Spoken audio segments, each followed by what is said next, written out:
One of the things about Toastmasters, especially this club, is sometimes somebody will talk about something, and interesting enough, it may resonate or sit around in the mind of another Toastmaster.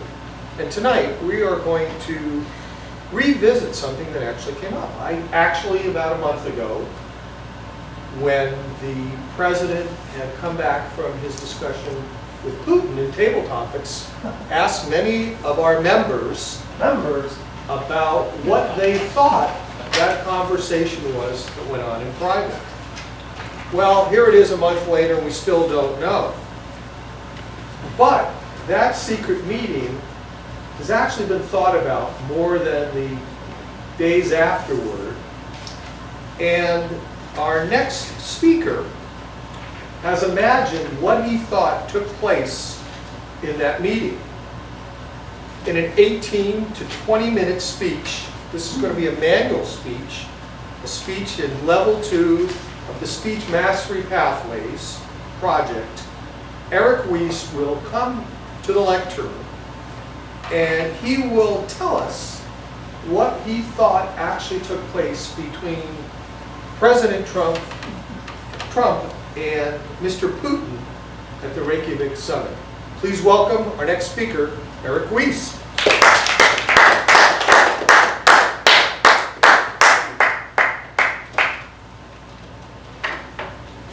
Mr. Putin, it's good to see you for the first time face to face. In fact, I did a little bit of research about you before I came today, and I heard that at your 63rd birthday party, things got a little awkward. It seems your two best friends gave you the same country. Well, I have some good news for you, Mr. Putin. Today I found out that the American economy actually increased by 4.2%. 4.2% on $19.5 trillion. That's about $800 billion in GDP that we just added to our economy. $800 billion. Now, to put that in perspective, Crimea is worth $5 billion a year in income. We just added 160 Crimeas to the American economy for all time. I can tell you what's going on in Iraq. Iraq, $150 billion economy. We just added 5 Iraqs to our economy.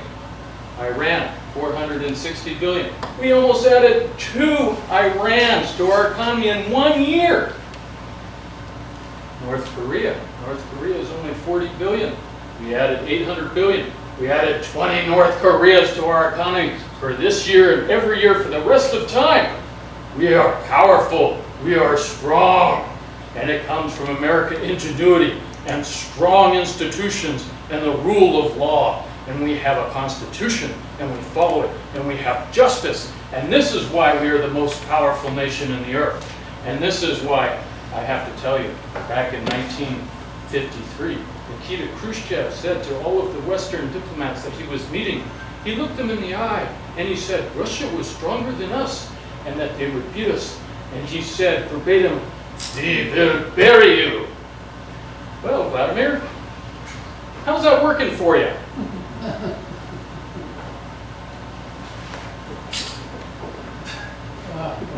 Well, Mr. Trump, it's good to see you too. You know, I heard a joke recently also. What's the difference between Hillary and Vladimir? Vladimir knows how to win a rigged election. So I hear you tell me how powerful, how rich, how much justice you have. Let's look at some of that justice. Hillary Clinton, she get 30,000 emails that she's under subpoena. Disappear. Actually, they end up on Aberdeen's computer. They get taken by FBI.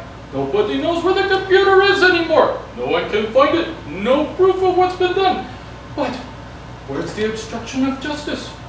Where's the obstruction of justice? 30,000 emails while under subpoena. Then she take her phones. She used hammer. She smashed the hammer onto the phones. She smashed 5 phones. No obstruction of justice. You, however, you accused of crime. You tried to defend yourself. You are going down. You're going to be impeached for obstruction of justice. Where's the justice of that? Where is the justice of that you are so proud of? I would enjoy myself while you are there, Mr. Trump, because you're not going to last too long. For all the wealth that you're creating, they should be giving you parades. They canceled your parade, said it was too expensive, said the asphalt will get chewed up by all of the tanks. Ha, ha, that doesn't stop us here in Russia. And what about all the evidence that Hillary left behind? More evidence than O.J. Simpson trial. Evidence here, evidence there, evidence everywhere. Now, you came here, you have chip on your shoulder. You said, "So, Mr. Putin, we will bury you. What do you have to say about that?" I not come here try to be angry with you. I not try to make enemy. I want to be friend. That's why I brought Natasha and Sasha. These are very beautiful women. Very beautiful women here in Russia. Natasha, she is natural brunette. Yes, very good looking. Very good looking. Sasha, she beautiful. Real blonde, not fake blonde. No fake news here. Real blonde. And she got, what they say in America, big bazookas. Yes, big bazookas. Now, just you and me and Sasha and Natasha. Nobody here to listen to us. No Omarosa to tape us. No Michael Cohen to tape us. Just you, just me. They have no bugs. I know, I expected. What do you say?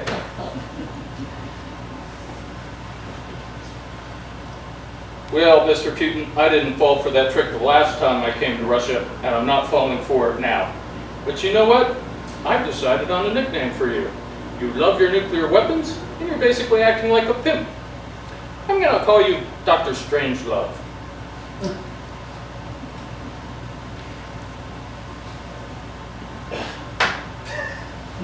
Dr. Strangelove.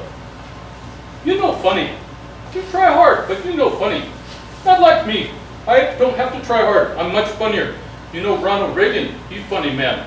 Ronald Reagan once said, "I have outlawed Russia. The bombs will start falling in 5 minutes." Now, that was funny. I'm Russian. I still thought it was funny. I had to protest because he was talking negatively about me and my country, but that's a good Russian joke. We all thought it was funny. Good dark humor about death and destruction. That's what we like. But anyway, you're missing out. Sasha and Natasha, you don't have to pay them $130,000 hush money. They do anything for a hamburger, cheeseburger. They do anything. We poor country, they do anything. Sasha, Natasha, sorry, you gotta go. No cheeseburgers for you. Work harder tomorrow. Now, what is happening in Iraq? You went into Iraq. Let me tell you a big difference about me and my country. You upset about we invade other countries. You say that you make more money by not invading. You enter Iraq. You take over the whole country. You only lose 3,000, 4,000 troops. You have $7 trillion oil sitting in the ground. And then you leave. What is that? You turn over cars. Turn over democracy to people who don't know how to use it, who hate each other. As soon as the Shiites get in charge, they hate the Sunnis. The Sunnis had all the jobs, they had all the expertise, they had all the engineering, they were all of the lawyers, they were the doctors, they knew everything. As soon as Shiites get in charge with democracy, they kill all the Sunnis. So Sunnis run off to Syria, start war in Syria, claim money in Syria. That's not the way we do things here in Russia. You talk about strength, you talk about power, you weak. You rich Americans are getting weak. Under Obama, you snatched defeat from the jaws of victory. You've lost your nerve. You used to be men of power. You used to have iron in your heart. You used to have steel in your bones. You used to have Ronald Reagan. You used to have Theodore Roosevelt. What do you have now? You have nothing. You have nothing. You left it.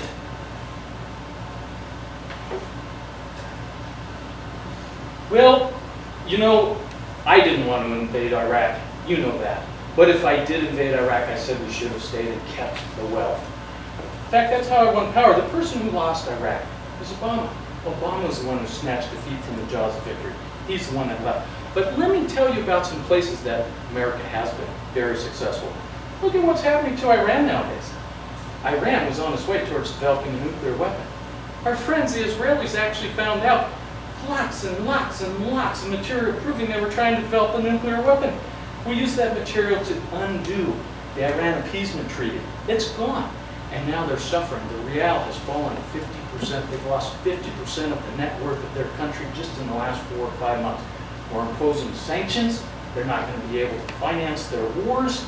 We're doing a great job getting out of that Iran appeasement treaty. President Obama gave them $1.5 billion in unmarked bills, euros, and Swiss bank accounts and that sort of stuff. That's not me. We're gone. He's finished. We've got a real man back in charge again. And you see what happens. We'll see if impeachment succeeds. And let me give you another example. Recently, you guys were using weapons of mass destruction in Syria. That's got to stop. That's got to stop now, or we're going to bomb you again. We've done it twice. We'll do it more. You using weapons of mass destruction is not going to be allowed. Obama put a red line in the sand. He ignored it. I didn't. Called you up on my red line. I said, here, I'm coming. You better evacuate that base, or you'll have more casualties. And that's the way that I handle these things. Well, it's good that you mentioned that. It's good that you mentioned that you did the Syrian red line, because we had a chance to evacuate. But what is happening over in Cuba? Maybe we give you 1 hour next time Cubans try to irradiate you with microwaves and destroy your eardrums and radiate your brains. You know, it can work both ways. You think that everything works your way? It works our way too. What goes around comes around.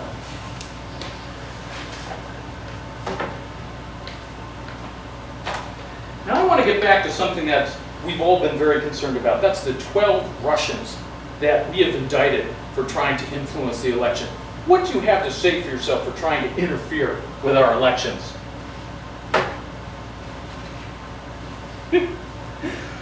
Believe me, if 12 Russians was all it takes to swing an American election, Hillary would have hired us a long time ago. No, I wanted Hillary to win. I wanted Hillary to win because we know that she has a price. She already approved Uranium One by, America sold all their uranium to a Canadian company. The Canadian company sells it to us. And it had to be approved by Secretary of State, by Hillary. Hillary said, no, we can't approve it, that's treason. I said, okay, what if I pay Bill $500,000 for speaking fee? She said, no, that's still treason. What happens if I give $100 million to your foundation? She says, I think we can make this work. That's what she said. We know what she did. She sold us all the uranium. We promised not to bring it out of America. Yeah. It's all out of America. You guys, you stupid Americans, you think you're rich, you're stupid. And in regards to the 12 indicted Russians, who do you think really went and hacked into America? Who do you really think did that? Do you think we have computer guys who know how to do that? Yes, we do. We have a new computer guy named Edward Snowden.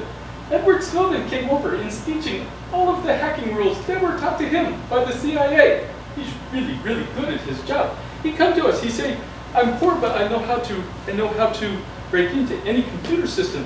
I say, well, what do you want? What do you want us to pay you? He say, you just let me keep 50% of what I steal, and you can have the rest. I said, that sounds like a deal. We'll set you up. We'll give you 12 friends. They will copy everything you do, so that next time if the Americans kill you, we have 12 more new Edward Snowdens who can carry on the job. And he hates you. He hates all of you. He hates everybody. So he just go and steal from you. It's a great system. He broke into Hillary's emails. Yes, he did. You know what he found out when he broke in? The Chinese got there first. That's right. You go look at New York Times, 2010. 2010, they had an actual New York Times article talking about 20 Chinese spies killed. 20 spies. They could not find the mole. They did not know where it came from. We know who the mole was. The mole was Hillary. Not on purpose. That's by accident, by not following the rules. 20 dead people. You know who else know this? Peter Strzok. He not tell. You fired him. You never tell. He might end up in Russia someday. You already give him job offer. It's great. So, you talk about us. We only have $1.2 trillion economy. You have 19 trillion. You're 15 times more powerful. You brag about it to yourself. What about the Chinese? The Chinese have 12 trillion economy, and they're working their way up. You should love us. We be your friends. You got Sasha. We got Natasha. We do lots for each other. Lots of cheeseburgers. But Chinese, they who you have to be afraid of. You should come and be friends with us. No more frenemies with Russia. You be friends with Russia. We try and take care of the Chinese problem together. So, what are you going to say to the American media? What do you think that we should say after this very frank discussion? Well, I've heard what you've had to say, and you've made a lot of good points. I'm going to tell them what they want to hear. I'm going to say that I looked into your eyes, and I saw a capable and trustworthy partner for peace. That's the biggest funnies yet. I love that. I love that. Okay, you're not going to tell them what Bush said, is that he looked into my soul and saw that I was great.